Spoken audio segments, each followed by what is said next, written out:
Assalamu alaikum wa rahmatullahi wa barakatuh. Bismillahir Rahmanir Rahim. I welcome everyone to the class of physics. Inshallah, today we will discuss about the chapter 13 of physics book, that is Modern Physics and Electronics. And before going to the topic of radioactivity, let's describe about the structure of a nucleus. So here we see there is a structure of nucleus that contains some amount of neutrons and some amount of protons. So I want to ask you a question that we know that same charges repel each other. So there are multiple number of protons. They should repulse each other by electrostatic force. So they should not exist in a one place. But why they are remaining so close inside a nucleus? What is holding them together? The answer is these protons are attached with neutrons in a compact place because of the strong nuclear force. That is, the repulsive electrostatic force between the protons are neutralized by the action of strong nuclear force, so that these protons can exist close together with neutrons inside the nucleus. So we're discussing that protons of nucleus repulse each other because of electrostatic force, and how this repulsive force is neutralized, because there is strong nuclear force present that acts between protons and neutrons. So now, so we say that to make the nucleus structure stable, we need both of them. We need both electrostatic force and the attractive strong nuclear force. So scientists found that an optimum ratio between the number of protons and neutrons is necessary to keep the nucleus stable, so that the attractive and repulsive force becomes equal, so the nucleus becomes stable. If the ratio is not maintained properly, if the number of neutron or number of protons outnumber the opposite one, then what will happen? There will not be the balance between these two kind of force. So as a result, the nucleus will become unstable. So the nucleus becomes unstable. And we know that among the starting from 1 to 118, there's 118 elements. All elements have at least one such isotope which is unstable. Every element has minimum single unstable isotope. That means its nucleus is unstable, and we say that all the unstable nucleus results in radioactivity. So how can we find from our daily experience such unstable isotopes or unstable nucleus?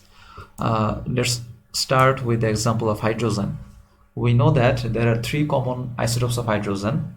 The first one is 1H1 protium, 1H2 deuterium, and 1H3 tritium.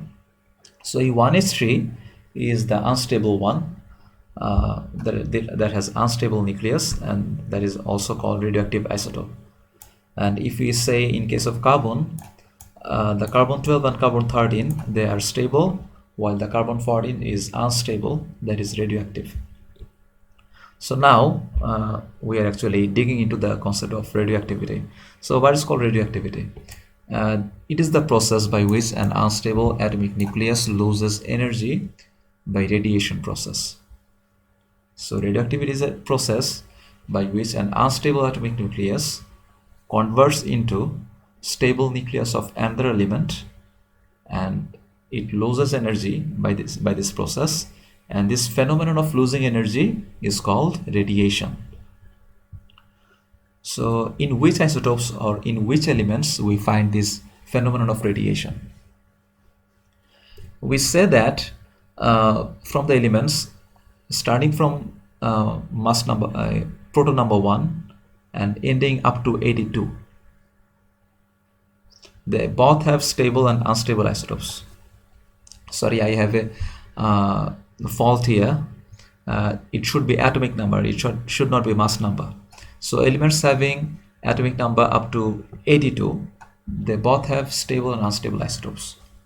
That means we can find both stable version and unstable version of these elements, and it might contain several isotopes that is stable and several isotopes that is unstable.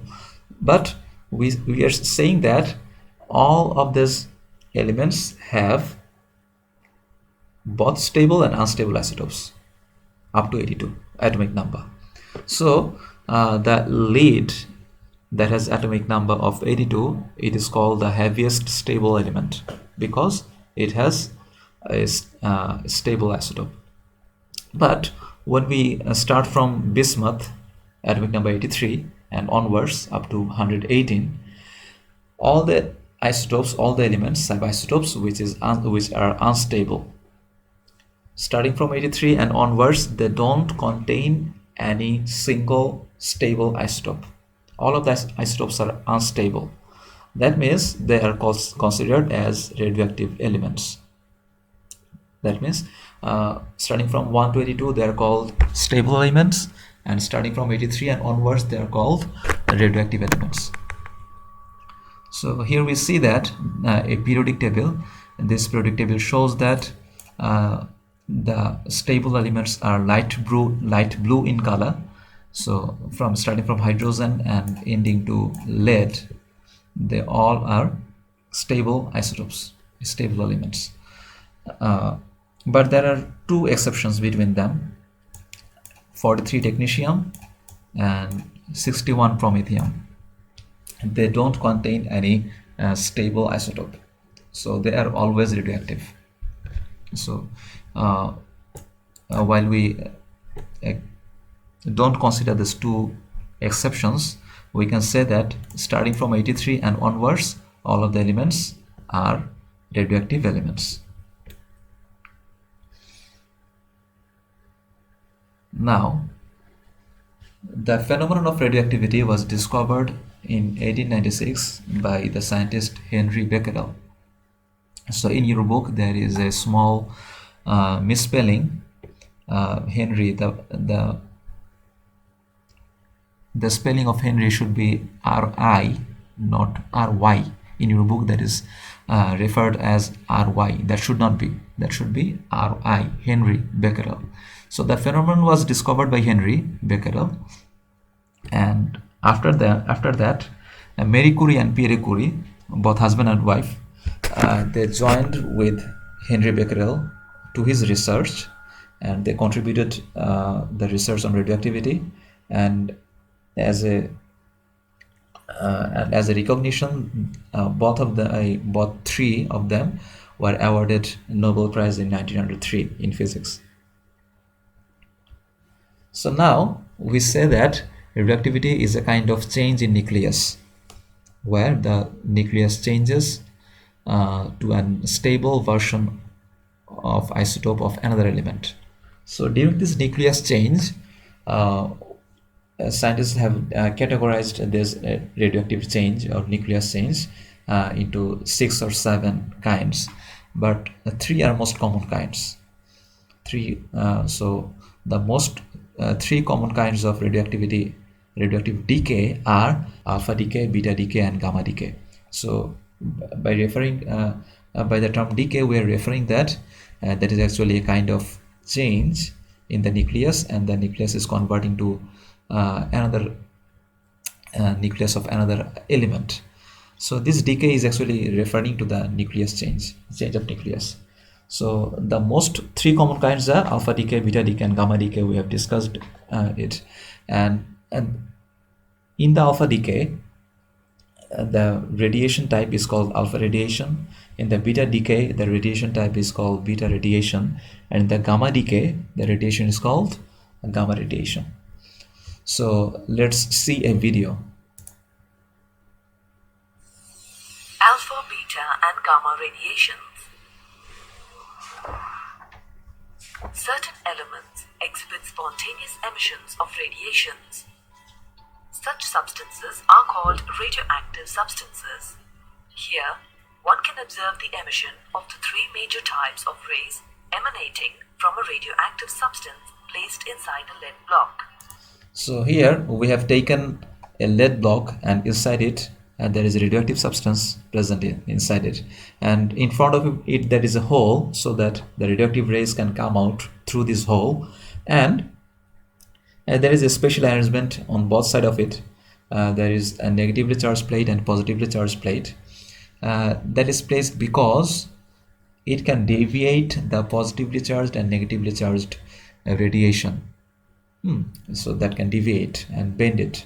So the ray, if these two charges were not placed, if there's two charge plates were not there, so the ray will travel straight and will fall on the zinc sulfide screen and produce a light, produce an emission of light from the screen.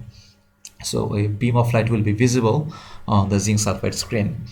But when we provide two oppositely charged plates on both sides of it, we will find that instead of one, there is 3 spots visible on the zinc sulfide screen, because the negatively charged plate will attract the positively charged radiation, that is called alpha radiation, and the positively charged plate will attract and bend a type of emission or radiation that is called beta radiation, and another type of radiation that is called gamma radiation that will not bend towards any detection. That means that is not attracted by either positive or negative charge. So we say that there are 3 common kinds of radioactive radiations: alpha, beta, and gamma. And from this phenomenon we can also understand that the alpha radiation is positively charged, so that that is bended towards the negatively charged plate, and also we can assume that beta radiation is negatively charged, so that it is attracted towards the positively charged plate. So now inshallah we will discuss about the 3 kinds of radiation: alpha, beta, and gamma, and their properties. So what is alpha decay? Alpha decay is the radioactivity or the nucleus changing phenomenon in which alpha particles are released. So what is called the alpha particle or alpha ray? That is actually emission of helium nucleus through the space or vacuum. So what is called helium nucleus? We know that a helium that contains 2 protons, a helium atom that will contain 2 protons,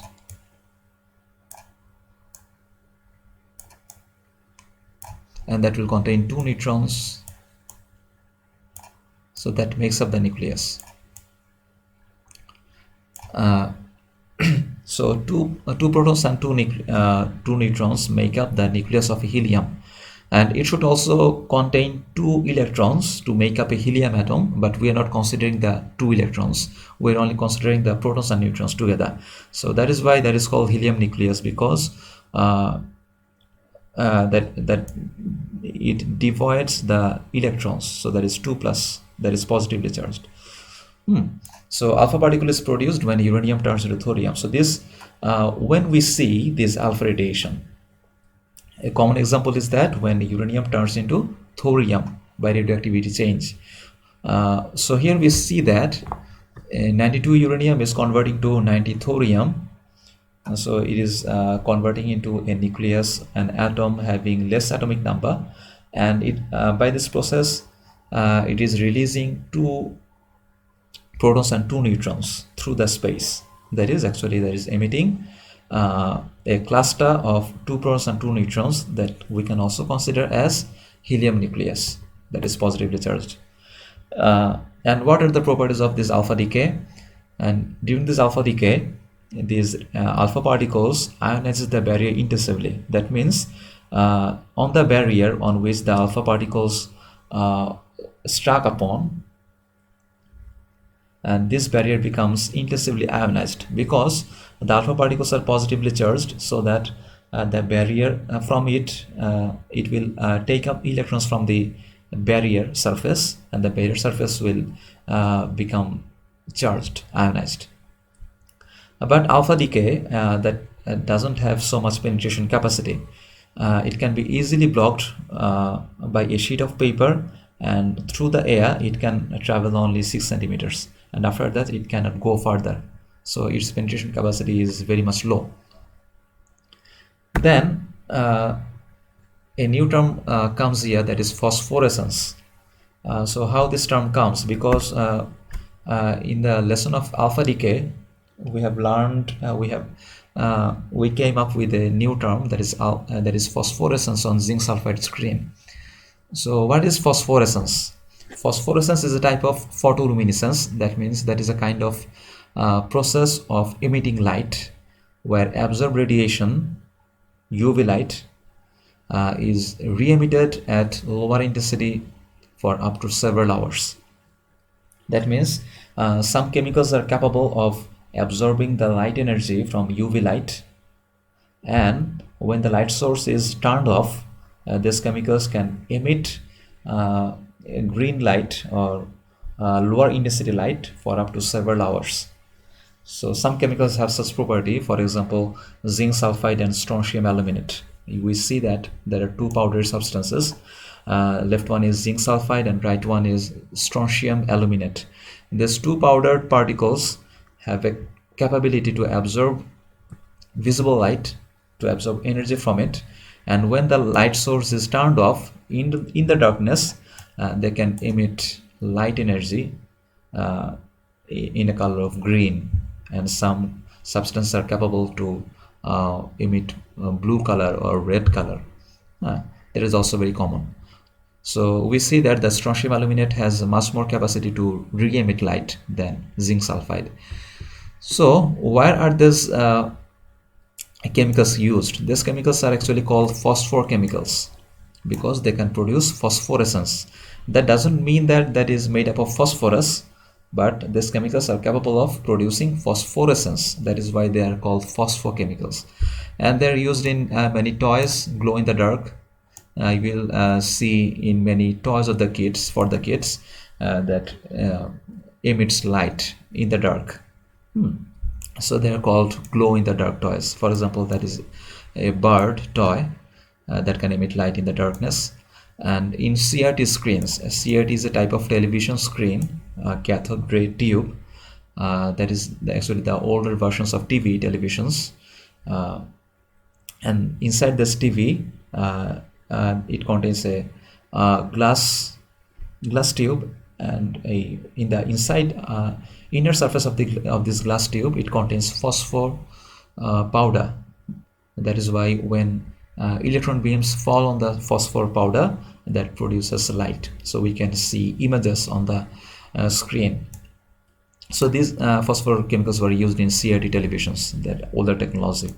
And in the fluorescent bulbs, for example, tube lights or compact fluorescent bulbs or energy lights, the tube inside that contains a white powder, that is actually phosphor powder, that is used inside these lamps. And phosphor screens are also used in detection of ionizing radiation, as the example has been given previously. That is, a zinc sulfide screen is used for alpha decay detection. And now we will see a practical example that a fluorescent bulb contains phosphorescent chemicals.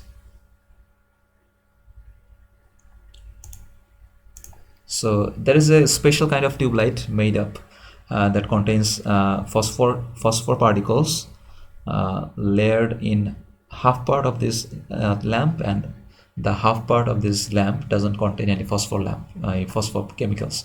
So half part contains phosphor chemicals and another half part doesn't contain any phosphor chemicals. So when we glow the light, what happens? Let's see.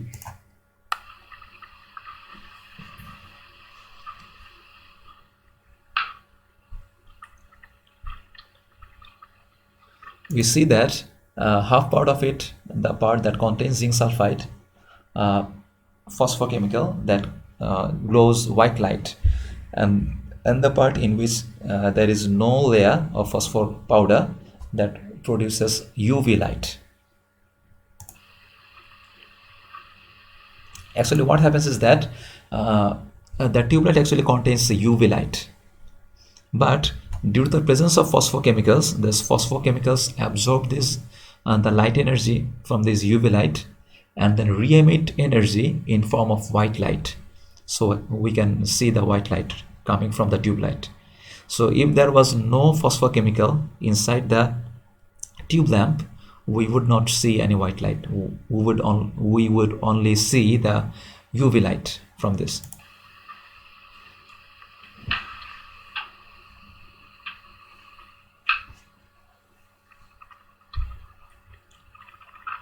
So now we will discuss a practical demonstration about phosphorescence in a video from Royal Society of Chemistry.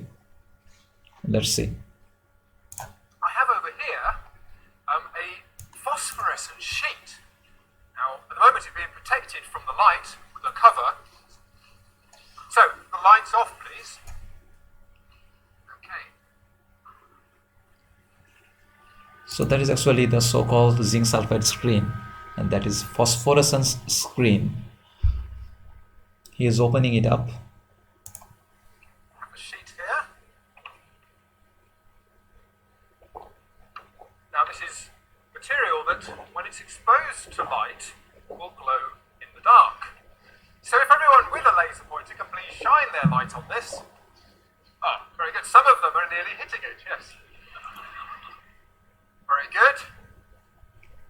So, okay, and if we now have lasers off, what do we notice? Absolutely nothing. Okay, let's try some yellow light. So here I have a yellow laser. No one else in the audience, I don't think, has a yellow laser. And again, nothing happens. Let's try some green light. Still, absolutely nothing.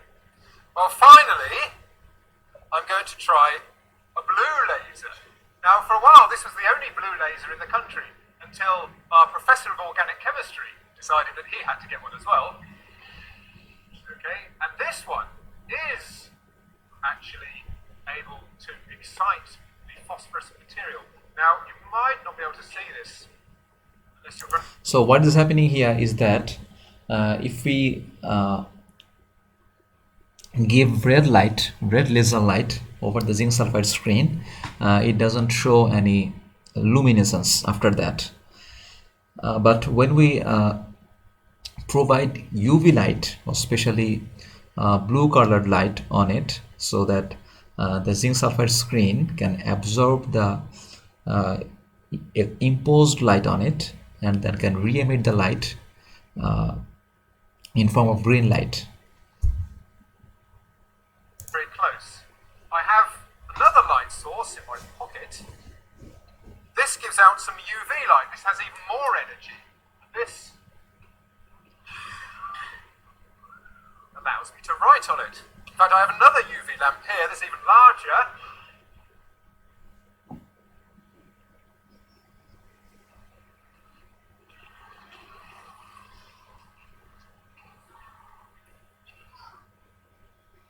UV. So this light has enough energy to cause the sheet to glow. So that means these phosphochemicals, they can absorb energy from a specific wavelength of light. They can absorb from the UV light or blue colored portion. They can absorb energy from the blue colored portion from the light, and they can re-emit the energy back at low intensity. Okay.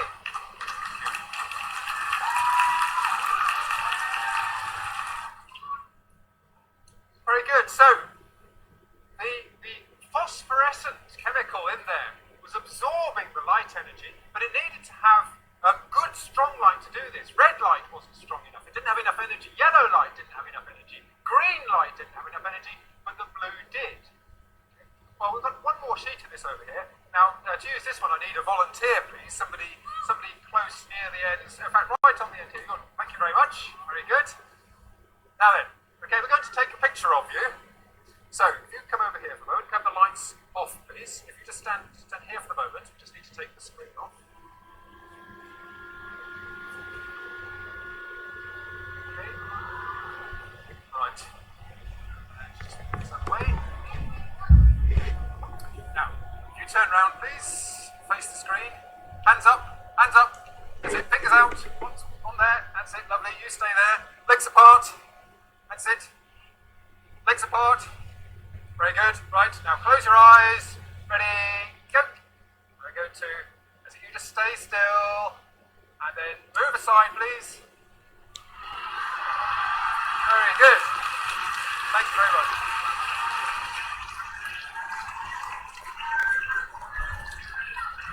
So that is what phosphorescence screen means.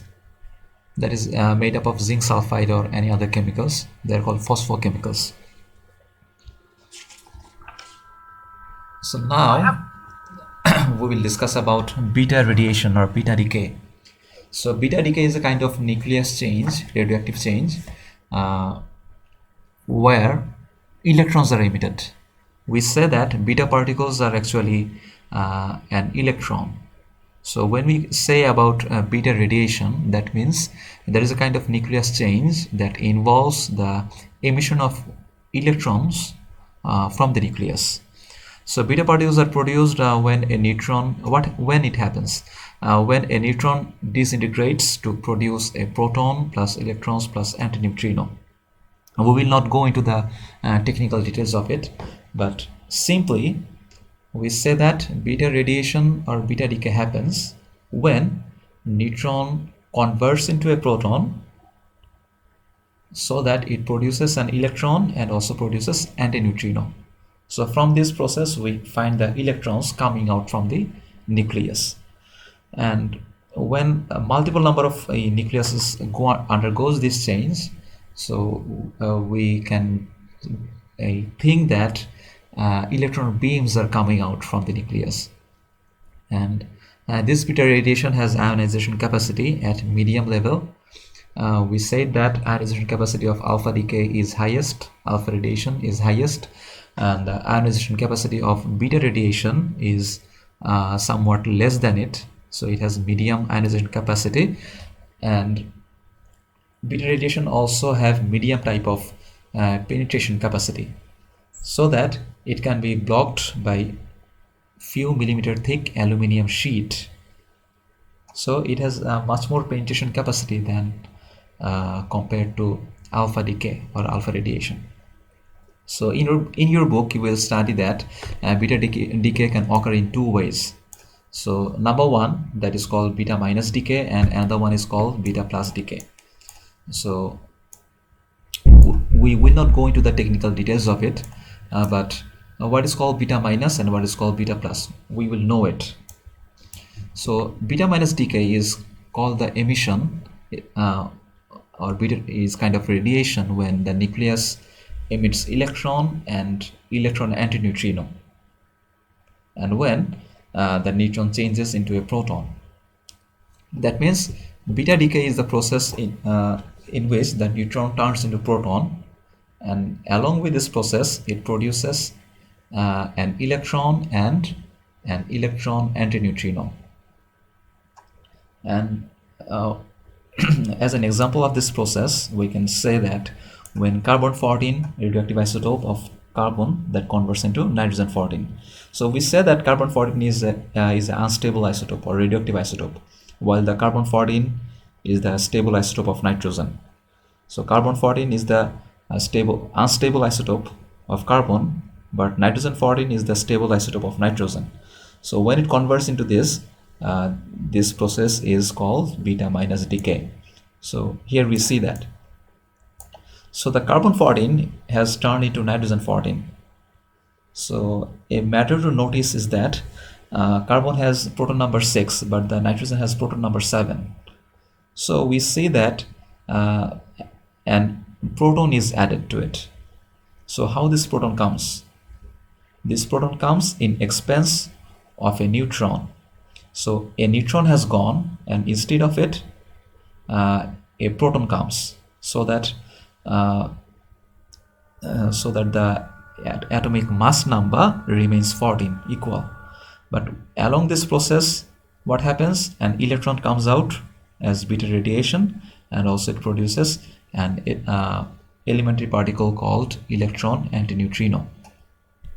Okay, then we are discussing about beta plus decay. So what is beta plus decay?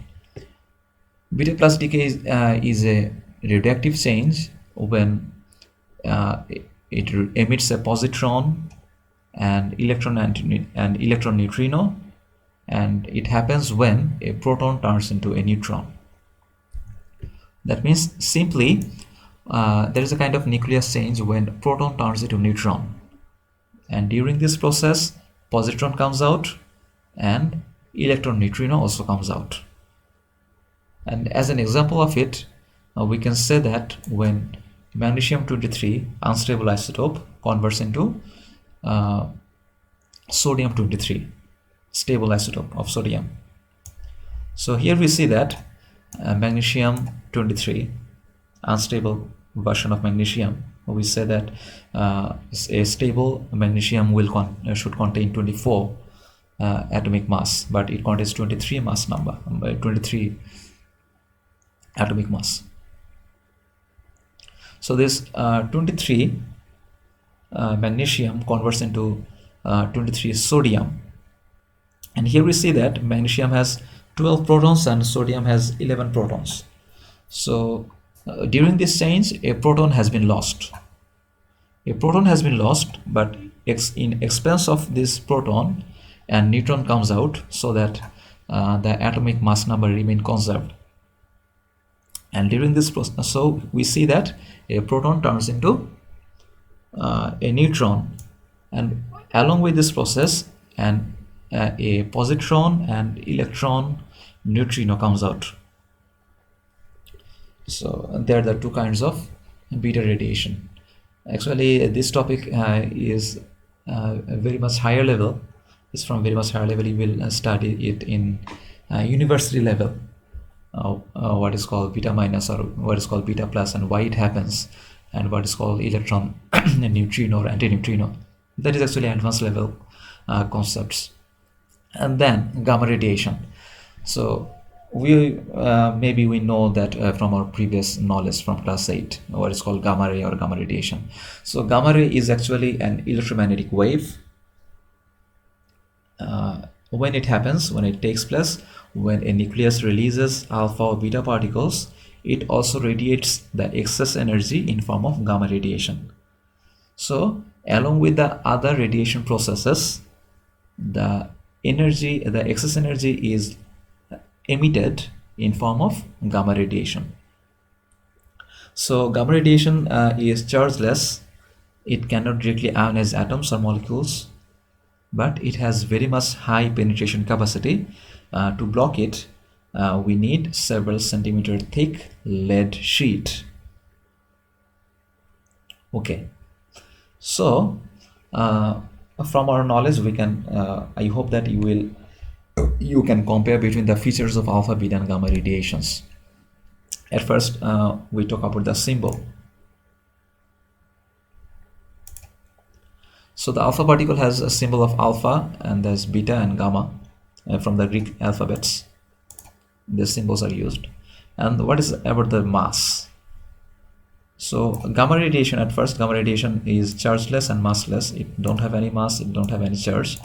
But when we call about the mass of alpha radiation actually has the 4 times this amount. So why there is 4? Because we know that alpha particle contains 2 protons and 2 neutrons, and the mass of proton and neutron is approximately same. So we have taken here the mass of 2 protons. So we have taken a mass of 2 protons there. We have taken mass of a single proton and multiplied it with 4, because it contains 2 protons and 2 neutrons, collectively 4 particles are there. And in case of beta radiation, actually beta radiation is made up of numerous number of electrons. So the mass of electron here actually works as the mass of beta radiation. And when we talk about charge, so what is the charge of alpha radiation? A alpha particle contains 2 protons, and these 2 protons actually contributes to the amount of charge. So that is actually an alpha particle contains 2 protons, and the charge of 2 protons actually makes up the charge of alpha particle. And in case of beta, radiation. Beta radiation is made up of electrons, so the charge of single electron actually makes up the charge of beta radiation here. And penetrating power, we say that alpha radiation has very low penetration capacity, while the gamma has highest penetration capacity. But in terms of ionizing power, alpha radiation has highest ionizing power, and gamma radiation has lowest ionizing power. And shielding, that means by which material this rays can be blocked or suppressed. Alpha radiation can be suppressed or blocked using a paper or by skin surface. Beta radiation can be blocked by using 3 mm thick aluminum sheet, and gamma radiation can be shielded or blocked using 5 mm thick lead sheet. And what is the speed, traveling speed? Alpha particles has traveling speed comparatively slower than others, 10% of the speed of light in vacuum. And beta radiation is approximately very much fast and nearly closer to the speed of light. It ranges from 50% to 98% of the velocity of light. Here c means the velocity of light. And gamma radiation is actually kind of electromagnetic radiation, and it travels in speed of light. So now you have a homework that compare the features between alpha, beta and gamma radiations. So let's recall what we have learned from our today's lesson. At first, we have discussed about the concept of stable nucleus and unstable nucleus, what makes the nucleus stable, and when the nucleus becomes unstable and the unstable nucleus converts into stable nucleus of another element. This process is called radioactivity, and radioactivity is a phenomenon that is observed in all unstable isotopes. And then we call 82 elements as stable elements, starting from 1 to 82, without considering the two exceptions, promethium and technetium. And starting from 80 through 83, bismuth, to 118, all of them are radioactive elements. And radioactivity phenomenon was discovered by Henry Becquerel, and he was assisted by two other scientists, and won the Nobel Prize in 1903. And then we have discussed about the features of three most common kinds of radioactivity: alpha radiation, gamma radiation, and beta radiation. And that is the table that represents the comparison between these three rays. So that is your homework. Compare the features between alpha, beta, and gamma radiations. So thanks for attending the class. Allah Hafiz. Assalamu alaikum.